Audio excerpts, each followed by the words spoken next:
All right, kids, it's MarkRogersTV, the voice of college football. And I decided to strike up the live stream, even though I was going to just be knocking out my coaches' rankings here. So we've released the SEC, the Big Ten, and the Big 12.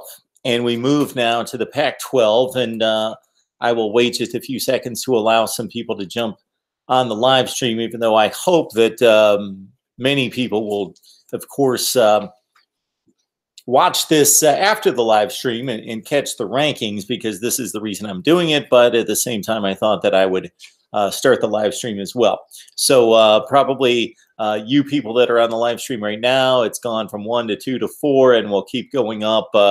I'm assuming that you guys have subscribed. Get your friends, get your family involved if they love college football. You know what? Even if they don't love college football, if they just want to help out a good guy, then have them subscribe. And you guys like and comment as you are. We appreciate it. So if you've checked out the other videos, great. Give me your rankings. Leave the comment on the Big 12, the Big 10, and the SEC, the rankings from the bottom of the league all the way to number 1 in terms of my coaches' rankings. And certainly I'll check out the live stream, but leave the comments, the likes, the dislikes, whatever you want to do. It makes no difference. And if you disagree, but you still think it's a quality video, then like the video, but comment and let me know where you disagree. It can still be a good video. It can still be quality content and not necessarily be something that you agree with. Does it make sense? All right, let's run down the Pac-12, and then I will check out the live stream. So let's go through the first couple coaches, and then I'll check out the live stream and see where you guys are on the Pac-12. I think we would all agree that the Pac-12 was the worst conference in the Power 5 last year. I think that about 5 to 6 years ago that the ACC for a few seasons was the worst conference, specifically in that few years where Florida State was dominant. Georgia Tech made a couple championship games. Duke, that particular season, reaching the Coastal Division as a first-place team. The ACC was awful for a few years with basically Florida State and, to a lesser degree, Clemson and nobody else. When Miami was down, Virginia Tech wasn't that good, finishing 7-6 one year. And then the Big 12 took over as the worst conference. That wasn't really close for a few years. The Big 12 was the worst conference. And then the Pac-12, surprisingly, after being strong for many years, last year was the worst conference. So we will see what happens this year with the Pac-12. But in regards to the coaches, again, if you've seen the other videos, you know that I'm looking at this from a number of perspectives. So it's not a legacy or a lifetime achievement award. So the best coach, the best coaching career, the most accomplishments isn't going to get you to the top spot. That's obviously going to be factored in. If I still believe that you're the same coach or close to your peak, Steve Spurrier, I would have ranked higher in the 90s and early 2000s, and even going into his late tenure with South Carolina than I would have his last season or two.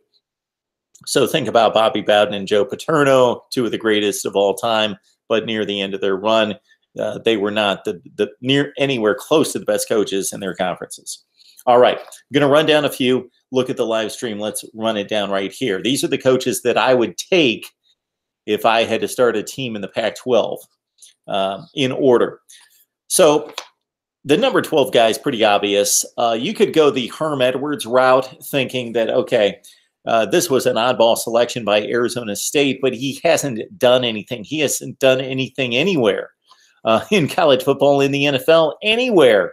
Nowhere for years, going back about 10 or 11 years to the Kansas City Chiefs.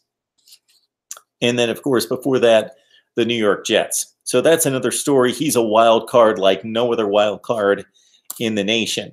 Jonathan Smith is my selection as number 12. He may not be the worst coach in the Pac-12, but he most likely is at this point. He or Herm Edwards, most likely. This is his first season. His background, of course, he was a 4-year starting quarterback with Oregon State when Oregon State was not the Oregon State that we're familiar with now as a doormat. Oregon State played some football back then. This was around 2000, and one of the teams that he led just annihilated Notre Dame in the Fiesta Bowl. He won the MVP in the bowl game. They finished 11-1, top 3 in the nation in the year 2000. That's the Jonathan Smith Oregon State team that he's familiar with, but he inherits a team that's nothing close to that. They went 1-11 last year. This is how bad Oregon State was last year. They beat Portland State by 3 points. That was the win. They lost to Colorado State by 31. They lost to Minnesota by 34. They played inexplicably a very close game. I remember it well on a Thursday night against Stanford. Stanford without Bryce Love, and it was 15-14. Other than that, they were trounced across the board. So Oregon State 1-11 last year, 0-9 in the Pac-12. And so we rank Jonathan Smith there to start the countdown. And that's probably where he should be right now until he proves something. Now, a guy that proved something a couple years ago, and I'm guessing that a lot of you would have him higher on the list, is Mike McIntyre of Colorado. They went to the Pac-12 championship game 2 years ago. They won 10 games. But that's it. That's all they've done. He inherited a program that was awful at 1-11, and Colorado's been down forever since the early 2000s when they played that Fiesta Bowl against Joey Harrington in Oregon. Then they were awful after that. And when Mike McIntyre took over in 2013, they were trash. And he elevated it to bad, and now they're still bad. Yeah, they had the one aberration of a season until I see another one. Yeah, I'll give them a little bit of credit for that season, but they slumped back down to a 2-7 team in the Pac-12. They won their 3 non-conference games against a group of 5 teams, but 2-7 in the Pac-12, he really hasn't elevated the program. He's been there for 5 years now, and it's the same program. So I've got Mike McIntyre, even though he did a nice job at San Jose State, lifting them from 1-11 to 11-2 within just a few years, not doing it right now in Boulder. All right, one more, then I go to the live chat. Herm Edwards at number 10. So basically what I'm saying is that Herm Edwards has nothing to go on. We've got nothing to go on with Herm Edwards. I'm considering Jonathan Smith dealing with that situation as a first-time head coach. He's probably got the least, well, he does have the least experience. Herm Edwards coached in the NFL for a long time. Jonathan Smith, I'm putting him last based on the obvious. Taking over a horrible program, and he has no experience. Mike McIntyre, I believe, is underachieving at Colorado. He should have lifted this program to basically getting to bowl games at this point. So Herm Edwards, I'm placing at number 10. He's just a complete wild card. He's a complete wild card. I think that most of us believe that Arizona State's going to go about 6-6 this year. Herm Edwards, though, it's a crazy hire. No contact with the collegiate game since he played. Maybe very early in his coaching career, and even the NFL he's been away from for 11 years. So the studios of ESPN to Sun Devil Stadium for Herm Edwards. And the thought process is that the coordinators are going to handle the 2 units, and he's going to be the CEO, the inspiration. He gives a great speech. But Herm Edwards at Arizona State, we will see the experiment play out this year. I've got him at number 10. All right, I'm going to the live chat, and we'll check out your selections for the Pac-12. And if I know you guys well, you're probably talking about LSU and Miami instead of talking about the Pac-12, which you should be talking about right now. We're talking Pac-12 football. All right, what do you guys have going here? Lots to talk about with the Pac-12. Panther Pro on the line, NCIS Fanatic 21. Ricky, good to see you. Cashboy D. Noah, good to see you. I like the midnight stubble. This is like a 5-day stubble. No, this is probably a, what is it, Friday late. This is a Tuesday or Wednesday stubble going here, about 48 hours. David Shaw, number 1, right, Noah? Okay, we'll see. Whoever is coaching Oregon State's number 12. That would be Jonathan Smith. All right. Remember the name there, Ricky. Be a college football expert. Remember the coach's name at Oregon State. We've got Noah chiming in with Mike Leach at 2, Chris Peterson at 3. Ricky loves Mike Leach. Okay, I'm not rating personalities. Yeah, Mike Leach is funny. Sometimes he bores me a little bit. Sometimes the act is just a little bit much for me. The kind of I'm bored, nobody's as smart as me. The media, you're idiots, stop bothering me. Everybody bothers me. My players, I'm not really excited about what they're doing. They make mistakes. Yeah, I guess we're getting better, but we got a lot more to accomplish. Yeah, it kind of bores me sometimes. But yeah, Mike Leach, he's a good character for the game. Mike Leach is awesome. Mike Leach is amazing. Do we want to go with terrific, fantastic? Is he the GOAT? Mike Leach is one of my favorite coaches. You should bring him on, Mark. So we've tried this. NCIS Fanatic. I've had about 15 coaches on, most of them from the group of 5. I did have on Sonny Dykes from Cal and Gary Anderson from Oregon State, but I've kind of given up on that. That's just too time consuming. And if you want me to start doing like one video every 3 days, and I'll spend the rest of my time contacting and bouncing back emails with sports information directors, we can do that. I would love to have coaches on here. That would be tremendous. But maybe when I get these interns rolling, that can be one of their assignments. Who is Jonathan Smith? You're going to see him in Columbus, NCIS Fanatic 21. You're going to see him in Columbus. Week 1. Maybe he pulls off the stunner of the year. You should bring on Herm Edwards. That would be maybe he would accept. That's a good thought. Who said that? Crimson and White 17. That's a good thought about Herm Edwards. Maybe he's just like that everybody else is running the team. Maybe he's got time on his hands when he's not calling up the latest recruit, and he would come on Mark Rogers TV, and we'd have a good time. Hope you've caught the recent content. Again, SEC, Big Ten, ACC. Well, we've got to get to the ACC, the Big 12, the Big Ten, and the SEC coaches rankings. And of course, we've talked to a number of people in recent days, had a great conversation with James Yoder of Chat Sports on Michigan, and then Uncle Lou. That was a great conversation. I enjoyed that. It wasn't necessarily at a time, it being during the day. You guys are usually available at night.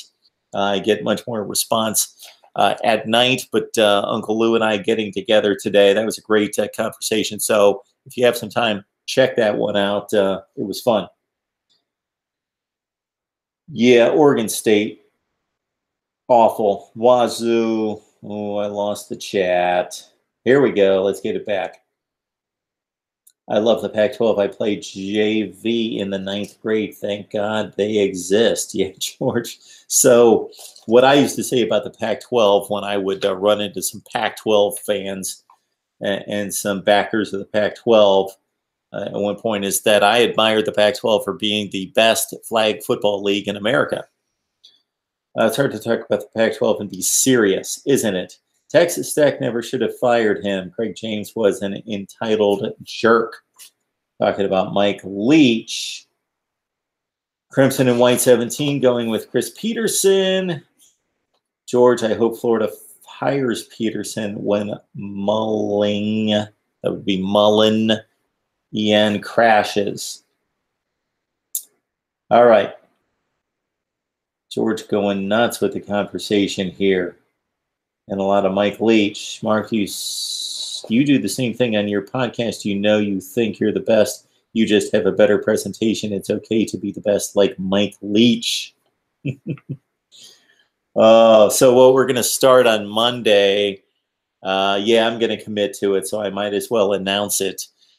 You guys have such great comments, not just on the chat here, but of course to the videos, that I'm going to open up the mailbag and respond to viewer comments, your comments, starting this Monday. And that's going to be a staple on Monday. I may have to reevaluate once we get to the season because we'll want to talk, just analyze the games and run down the weekend on Monday. But the comments are great. I see again that the transmission isn't the best, so it's buffering a little bit. I'm a little fuzzy, but maybe that makes me look 10 years younger or so. So that might not necessarily be a bad thing. So we'll have to address that. Panther Pro going Ohio State 63-6. Yeah, probably.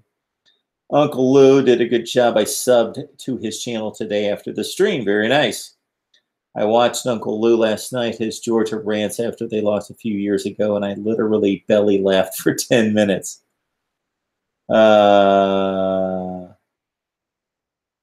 George giving Uncle Lou the comedy thumbs up, and I'm cool. Jorge, Mark, do you think USC will eventually climb into the playoffs under Helton? Yeah, I would think if Clay Helton's around for at least 3 more years that USC is going to get to the playoffs. All right, what we're starting on Monday, NCIS Fanatic 21, is that I'm going to go through all the viewer comments, not necessarily on the live chat because that would be just crazy. Go through the comments to the videos and select the best comments where you guys tell me that I'm crazy or whatever you have to say about the videos, and I respond. Go through the mailbag. Chip Kelly's overrated. He has a lot to prove at UCLA. Crimson and White, we're going to hear about that in just a second. Chip Kelly overrated. All right. I've caught up.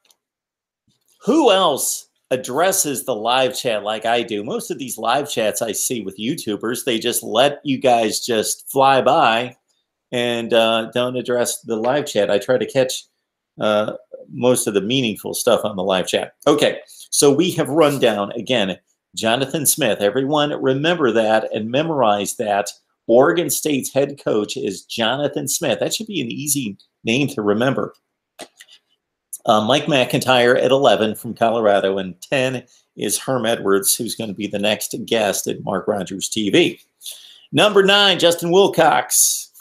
5-7 last year, 2-6 in the Pac-12 in his one season, or 2-7 in the Pac-12 his one season with Cal. Okay, he was a defensive coordinator all over the place with some really good programs like Boise State and Tennessee, Washington, USC, and Wisconsin.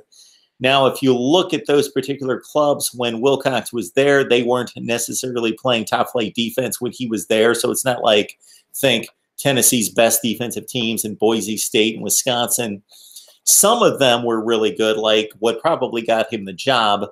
One of the aspects that helped out Justin Wilcox is the Wisconsin defense in 2016 was a top 5 defense in America, and that propelled him into the Cal job. But not all of them great. Now, consider where Cal places in the Pac-12, and we dog the Pac-12, and you guys continue to dog the Pac-12. I've merely said it's the worst conference in college football and similar to a flag football league, but you guys have really dogged the Pac-12. But consider where Cal places in the Pac-12 at 2-7, and they beat not good teams, but still like-seeded teams in the other conferences. Last year, they went to North Carolina. They won. And Ole Miss took a trip out to the West Coast. An SEC team going to the West Coast. Think of that. How did that slip by us? Ole Miss going to the West Coast last season, and Cal beat them. So they beat 2 Power 5s. And then look at what Justin Wilcox did in keeping an inferior team close in the Pac-12.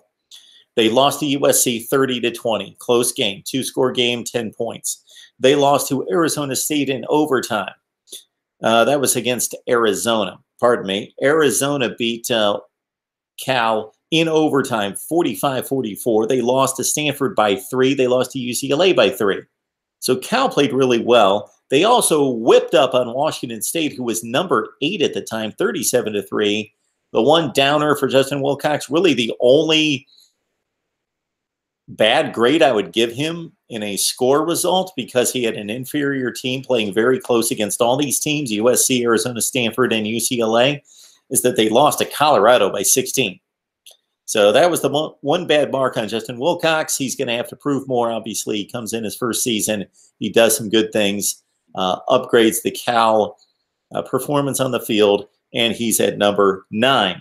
All right, up to number 8, we go to Oregon and Mario Cristobal. Okay, he was a head coach at the group of 5 level at Florida International. I think he was most likely unjustly fired. He got there. They were awful before he got there at 1-11. He propelled this program in just a few years to 8-5 and 7-6. Then he had one down season at 3-9, and they said, see ya. Okay. He's got pretty extensive offensive background with the likes of Miami, Alabama, and Oregon over the last 10 to 12 years. And now we'll see. He's the head guy at a Power 5 program, and a Power 5 program that you would expect would be contending for Pac-12 championship game berths. So he's going to have to, I would say, to meet expectations this season, considering Oregon's schedule is awful. They play nobody out of conference, that he needs to go 8-4 this year. All right. I'll knock out 2 more, and then we'll check the chat. Clay Helton's number 7. All right. Clay Helton with USC since 2010 on the coaching staff. And then he had to wrap up the Steve Sarkisian mess in 2015, did a decent job there. They only went 5-4 down the stretch, but they went to the Holiday Bowl that year. Okay, so his first full season after he earns the job, 2016, they get off to the rough start. Alabama out of the gate just wiped them off the field, 52-6. They had the Stanford loss. They lost to Utah in the first game Sam Darnold played, and then they went on that run and won the Rose Bowl. So they finished in the top 5 or 6 in the nation. They went, 11-3, 10-3, because they didn't play in the Pac-12 championship game. And so excellent season by Clay Helton, his first full season in LA. Okay. The one issue I possibly have with that situation is Clay Helton should have known from watching these guys play football in camp every day, that Sam Darnold should have been starting over Max Brown. When he finally figured that out, Sam Darnold put up a lot of points against Utah, but they still lost in the closing seconds to drop to 1-3. And then they went on the big run to win the Rose Bowl. Okay, last year they win a weak Pac-12, so you can't give them as much credit as you typically would for a conference championship because it was the worst of the 5 conferences, but that's all they could do is win the thing, and they did. They had the one horrible performance in South Bend, losing to Notre Dame by 5 touchdowns. Other than that, he's won a Rose Bowl, and he won the Pac-12 championship the last 2 years, something USC had not done since 2008. Okay, he's got more talent and will have more talent for the most part than anyone in the Pac-12. Now, Washington's up there as well, but USC's had the best recruiting classes, and definitely within that division, he will have the best talent on the field. Let's see how he handles the quarterback situation this year, whether that's going to be JT Daniels or Sears or Fink. He needs to handle the quarterback situation. He needs to win that division this year. They have the best roster, the best talent, even though the quarterback is inexperienced. He's 20-5 in the Pac-12. He's 27-10 overall because USC is not fared well against some really good competition outside of the conference, i.e. Alabama, Wisconsin, Ohio State. So 20-5 for Clay Helton. I've got him at number 7 in the Pac-12 because he's had certainly the talent to win. So where I make the distinction between 6 and 7, where I've got Kevin Sumlin of Arizona at number 6, and of course I can't rate him based on what he's done at Arizona. So I typically, as I've said in these videos, I want to rate the coach based on what he's done at the current school, but I can't do that with certain guys. So it's a bit of a projection. All right. So Kevin Sumlin has almost similar results to Clay Helton, but he had to face the SEC Western Division. He's 51-26. He only went, that's at Texas A&M, Of course, he was at Houston before that and did really well. Finished up with a 13-1 record at Houston his last season there. Kevin Sumlin went 25-23 in the SEC. He should have done better than that. So he hits Texas A&M with a splash. He's the hot new coach from Houston. He's a young guy. The recruits relate to him. He talks a good game. He brings in Johnny Manziel, of course. He lights it up. They win the Cotton Bowl. They finish in the top 10 after they beat Alabama that season. All is well. His first season out of the gate, 11-2, 7th or 8th in the nation in the final poll. They won the Cotton Bowl. Johnny Manziel wins the Heisman. They beat Bama. Since then, downhill. Well, they kind of leveled off. So the next season wasn't bad at 9-4. And then after that, you guys know what Texas A&M's done. They keep going 5-0 out of the gate, and then they finish 8-5. And that's what Kevin Sumlin did. He brought in tremendous recruiting classes. They were always ranked in the top 5 to 10 in the country, but could never figure out the defense against the SEC. So Kevin Sumlin now taking over Arizona. What's he going to accomplish there? What do you think Kevin Sumlin should be able to do at Arizona? He needs to typically go 7-5, 8-4 at Arizona for it to be a somewhat substantial accomplishment. All right, let's go to the live chat. What do we got here? Since I left it off, you guys, wow. I don't know if I can catch up with all of this. We've got UCLA should be a contender after a few years. What team does Justin Wilcox coach? Okay, we can always Google that. Then we have a big fashion show to honor the Pac-12. I know the Gators took the Jordan deal. Okay, UCLA is the biggest market in college football. They're a perennial underachiever. Ricky, you may have heard me say that probably about 47 times in the last couple months. I'm intrigued by UCLA football. Why don't they turn that thing into a winner?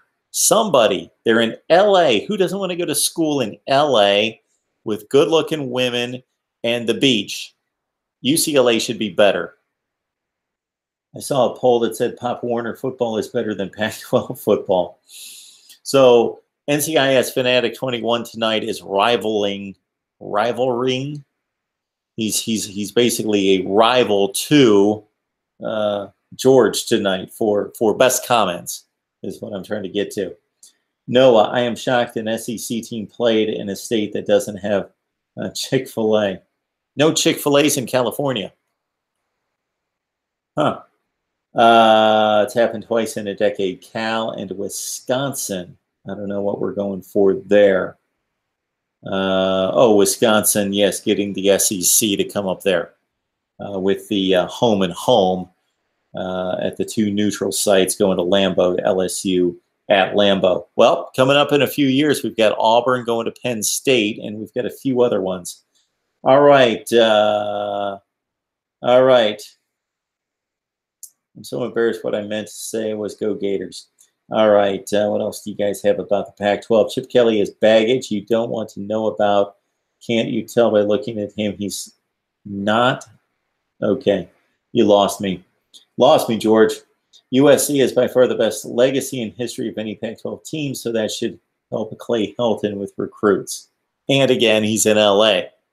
The beach, the women, the sun. Yes, Crimson and White 17, we absolutely destroyed USC, and they're still coming after you for that second game, which is going to be in like 2022. So I like that. Didn't USC make it to the Pac-12 championship game against Stanford in Clay Helton's first season? Yes. Yes, they lost to Stanford. The year that Christian McCaffrey and company wiped out Iowa in the Rose Bowl. All right, a few years ago, USC was undefeated, and nobody could keep them from the national championship, and Oregon State destroyed them. That was a long, long time ago, 2008. Any further questions, refer them to my lawyer, Mark Rogers TV. He knows. I do know. All right. Buckeye State Sports showing up with Texas A&M, always 5-0 and 8-4. 8-4, maybe 8-4. Some 7 and 5s in there too. Brandon Christopher, I haven't seen you for a while. Chip Kelly going to turn it around. The UCLA defense is loaded.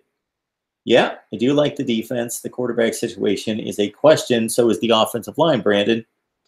As you probably know, if Washington, as Brandon asks, doesn't win big this year, is it time to question the head coach? No, it's not time to question the head coach unless they go like 3-9. Mark D'Antonio went 3-9 this year or 2 years ago. We didn't question him that much. No. Let's not question Chris Peterson. Let's get back to it with, again, Smith at 12, McIntyre 11, Edwards 10, Wilcox 9, Cristobal 8, Helton 7, and Kevin Sumlin at 6. All right, at number 5, and this is where you guys are going to blast me. So I'm going to get myself locked in here. Mike Leach is number 5. 5th best coach in the Pac-12.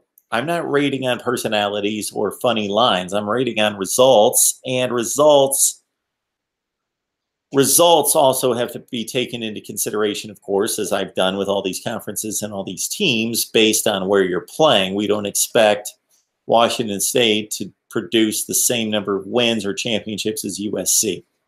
So I get that. Mike Leach, if we've all forgotten, and if this doesn't justify my ranking of Cliff Kingsbury as the 9th best coach in the Big 12, listen up, 9th best coach in the Big 12, this justifies it right here. Kingsbury's like 3 games under 500. He's 10 or 12 games under 500 in the Big 12. Mike Leach at the same school, Texas Tech, went 84-43. He was 14 games over 500 in the Big 12, and he finished ranked in the top 25 5 of his last 6 seasons. Cliff Kingsbury needs to get going, or they need to get him out of there. Okay, Washington State before Leach showed up went 2-10, 1-11, 4-8. So I'm all justifying your reasoning why he should be higher. I get it. The passing offense has taken off. That's never been a question. He's a guru. He's one of the best pass offensive minds in college football. This is what's impressed me about Mike Leach. Washington State defensively was one of the worst in the country when he got there, and they were one of the worst after about 2 seasons. And he addressed the defense. The defense has been really good. Not Georgia, LSU good, but good, like top 40 good over the last few seasons. Also, even though he hates to run the ball, and everybody knows he hates to run the ball and call a running play, he knew that they had to start running to start winning. And yeah, they still throw it 70% of the time. But check out, do this if you are a stat nerd like me.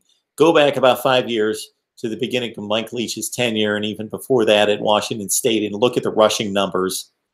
It's pathetic. It's like 2 yards a carry out of these running backs. 2 and 3 yards a carry in college football.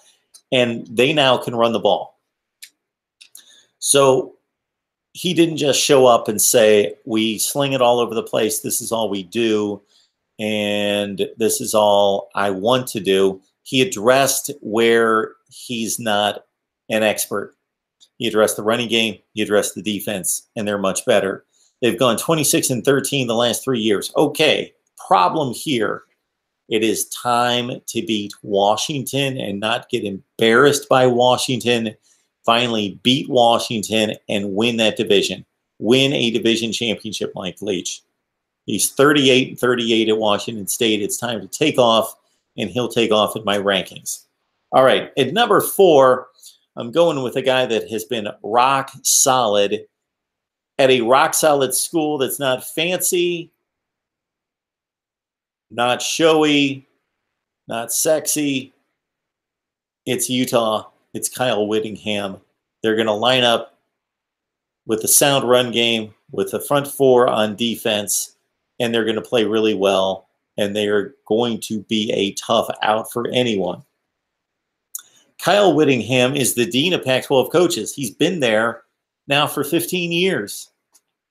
He's 111, not 111. He is 111 56, his record at Utah.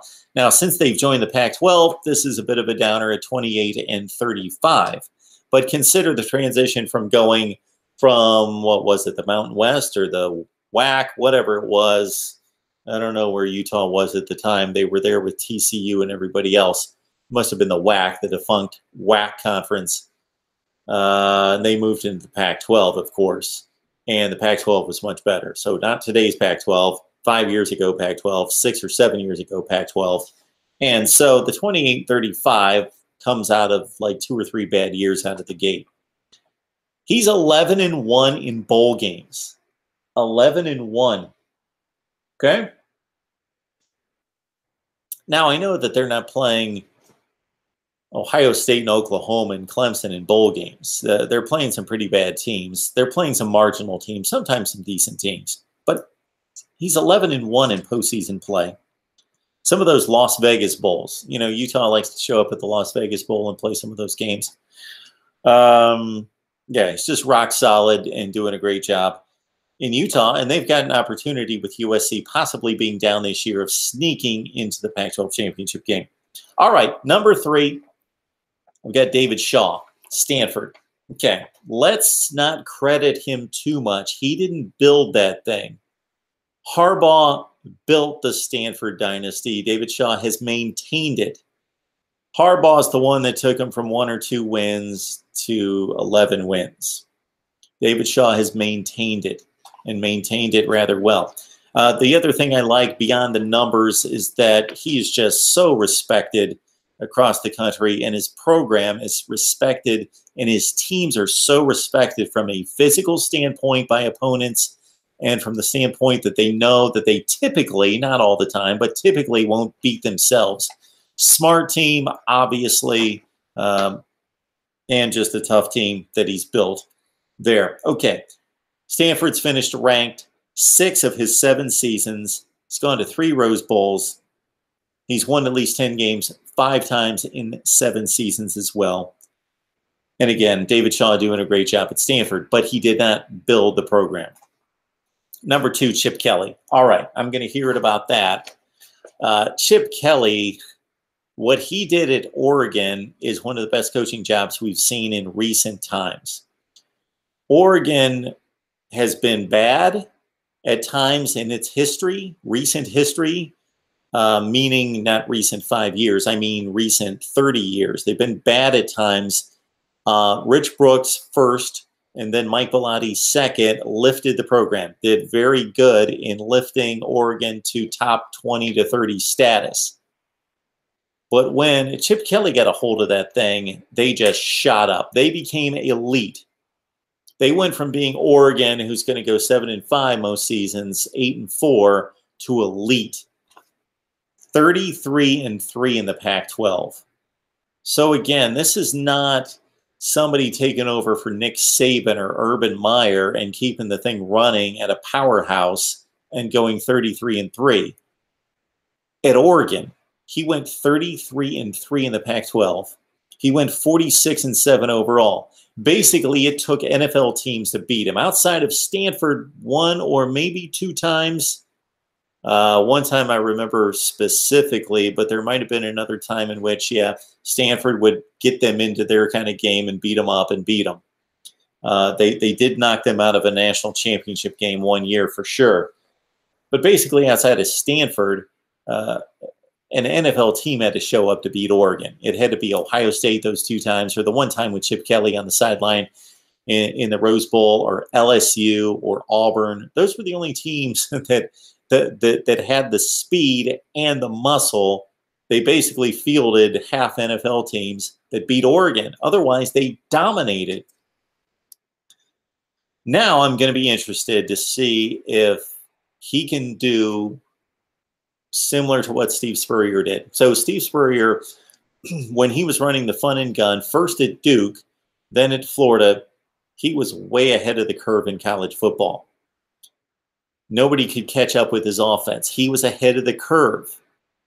But when he went to South Carolina, he quickly determined that everybody caught up with him. And Steve Spurrier and what he ran was nothing special. Everybody knew what it was. Everybody was familiar with it. Everybody had the game plan, and they had the answer to it. But Steve Spurrier adjusted after a somewhat rough ride. He had decent teams in South Carolina early on. He turned into a real head coach, a real CEO of the program, and won 11 games, 3 consecutive seasons.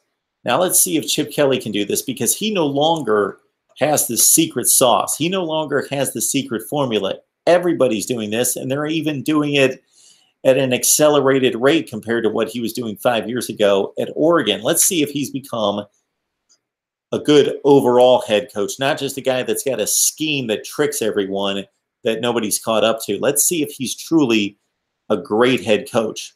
The one thing I will tell you is that I've researched UCLA's last 4 recruiting classes that make up the roster versus the 4 recruiting classes that Chip Kelly had at Oregon when he was going to national championship games and finishing in the top 5 in the nation, and they're almost identical.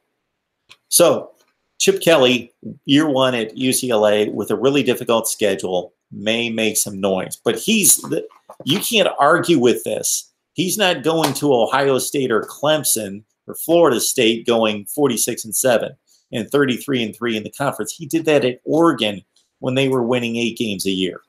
So give him his due. Chip Kelly's the second best coach right now in the Pac-12. So that leaves number 1, and it's Chris Petersen. So a lot of really good coaches have come through Boise State during this elevation of Boise State football into near elite status, certainly elite in the group of 5.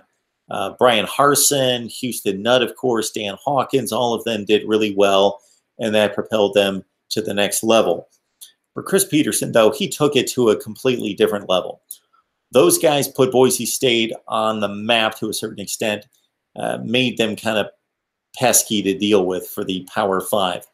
Chris Petersen lined up Boise State against the likes of Georgia and Virginia Tech and Oregon and Washington and beat them, and won bowl games and beat Oklahoma, of course.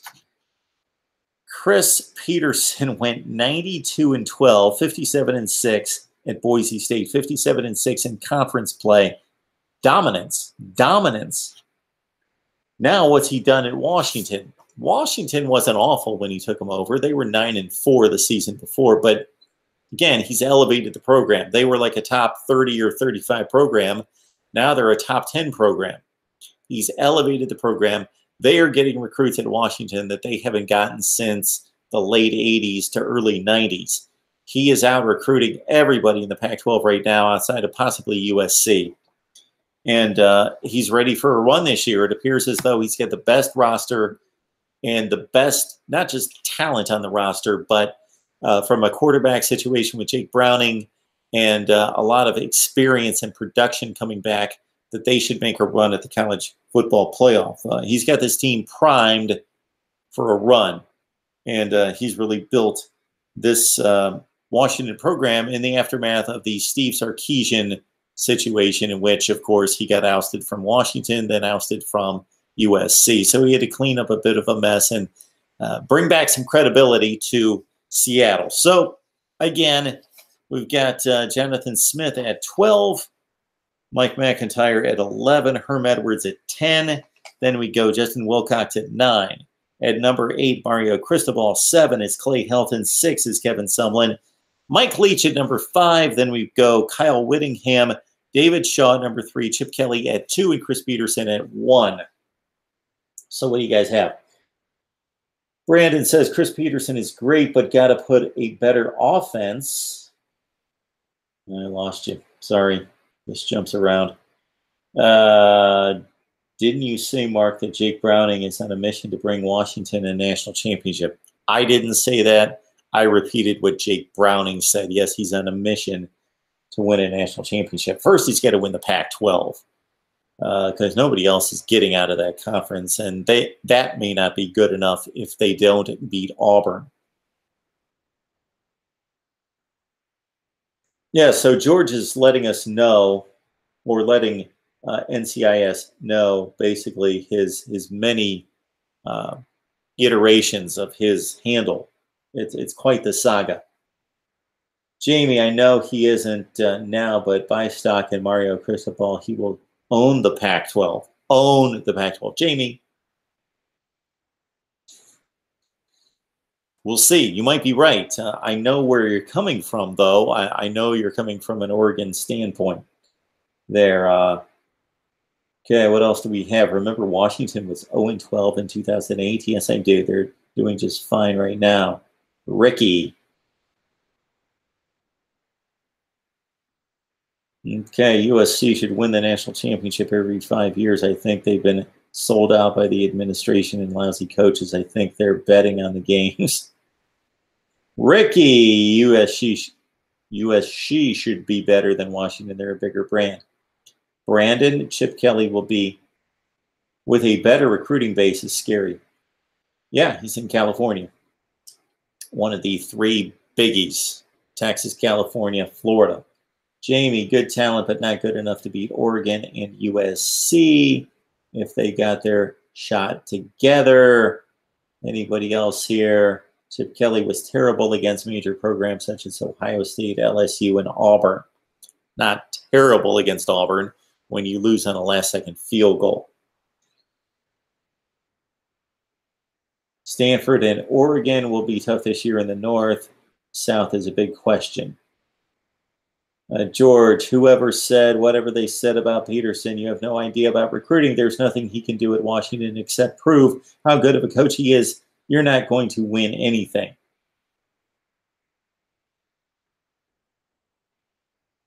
Panther Pro 22 with Chris Peterson is a top 10 coach in the country. If Auburn doesn't win by 28, I'm going to be pissed. Ricky, he very well could have won a national title at Boise State. They never gave him the chance. Yeah, if we would have had a real playoff, then, you know, there's really good teams. I don't think they would have won a national championship, but who cares what I think? They should have been on the field playing. Utah is one of the most underrated teams in the Pac-12. Auburn better beat the Puppies by at least 28. Okay. And on and on and on and on. Peterson is like Urban Meyer or Nick Saban. Okay. Not quite. Not throwing him up as an elite of all time, but he's got a program now where he can possibly dominate. All right. Those were the Pac-12 top coaches in my rankings. So we've knocked out the Big Ten, the SEC, and the Pac-12. And I'm going to partially apologize to some of the folks out there that are going to watch this after the live stream, going to watch the record and think, I just want to hear your list of the Pac-12 coaches. I don't want to hear you running down the chat here. But that's what we do here at Mark Rogers TV. And when I'm in the mood for a live stream, I'm in the mood for a live stream, and nothing's going to hold me back. All right, guys, we appreciate you jumping on here. So what's coming up? I want to get us set here. Dondre, jumping on late. I'm sure, Dondre, that you want to hear my rundown of Pac-12 coaches and ranking them 12 all the way up to number 1. And then we, of course, Dondre, we've got the ACC coming up, and I know that you'll want to tune in for that.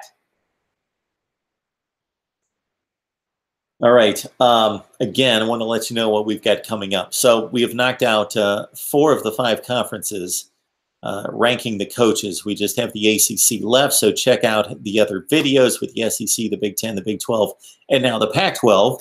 And if you're just jumping on late, rewind and listen to my somewhat controversial selections. So I had a few that most of the chat did not like to a certain extent, but they were still pretty kind. Then we also are going to, and this is going to be something that's going to take me a little bit of time tomorrow. It usually takes me weeks to do, but I don't have that kind of time. I'm going to rank all the schedules. And I don't know, you guys have never asked for that. You guys ask for all this other stuff, but it's just something I love to do. I love to rank the schedules. So that's kind of difficult to do if you really think about it, unless you've got a computer, and I don't. Well, I've got computers, but some kind of computer system to rank the schedule. So I've just got to break it down by conference and then rank them within the conference and then rank the conferences against each other. But I love to do it. So I'm going to rank the schedules next. And of course, SEC football media days starts on Monday, and the Big 12, I believe, starts as well on Monday, then the ACC later in the week on Thursday. So I'm going to run through as many guests as I can get that will bring back comments and their take on all the football media days next week. And then the following week, I go to the American Conference media days, and we also have the Big 12 and the Pac-12, and we'll have reports from all the media days. Meanwhile, even though while we're going through all the conference media days and everything we've got to talk about there, I've got to preview every team in the Power 5 and give you guys predictions. I don't know how this is going to get done, but maybe I won't sleep at all. I've been accused of sleeping like 20 minutes a night, and that may need to go away as well. But I appreciate you guys jumping on board. As always, Mark Rogers TV, the voice of college football, and that's because I've got a voice, you've got a voice, and we've got a third one when we bring on the best bloggers, broadcasters, and writers in the nation as well. So you guys are the best. And again, previews and predictions coming up after the series on the schedule rankings. And that's after I conclude this series ranking all the coaches. We've got the ACC on deck. We will see you guys most likely tomorrow at some point. I don't think I will be able to stay away from another live stream, and I'll try to get the notification out earlier in the day. And you guys, as always, let me know if there's anyone you'd like to see as a guest here at Mark Rogers TV besides Mike Leach. And we will see you guys next time.